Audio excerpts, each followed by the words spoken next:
গ্রাম থেকে শহর সবখানেই প্রকৃতির মধ্যে সৌন্দর্যের ঢেউ লেগেছে। বাতাসের সাথে দুলছে গাছে গাছে কৃষ্ণচূড়া সহ বাহারি অনেক ফুল।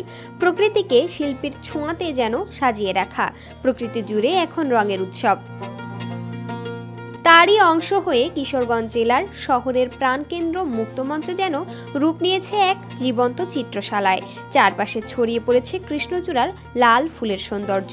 তা উপভোগ করতে প্রতিদিন সকাল থেকেই মুক্তমঞ্চে আসছেন তরুণ তরুণী, শিশু, কিশোর সহ বিভিন্ন বয়সী মানুষ। ওরা ঢাকা থেকে আসছে কিশোরগঞ্জ আমাদের বাসায়, ওদেরকে নিয়ে আসছি ঘুরতে। এসে তো আমরা আনন্দে আত্মহারা।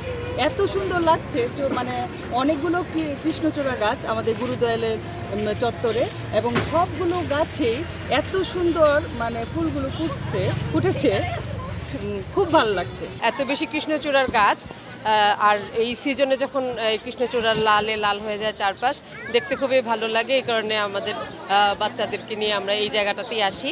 আমার হাতে একটা ফুল আছে, আমি আমার বাবা মাকে নিয়ে আসছি, আমার বোনকে নিয়ে আসছি। অনেক মানুষের কোলাহল এখানে হয়, তার সাথে হচ্ছে ন্যাচারাল একটা বিউটি সেখানে হচ্ছে। এখানে কৃষ্ণচূড়া ফুল ফুটে অনেক সুন্দর, আপনি আমার পেছনে দেখতে পারবেন অনেক সুন্দর কৃষ্ণচূড়া ফুল ফুটেছে, সাথে জামরুল ফুল ফুটেছে।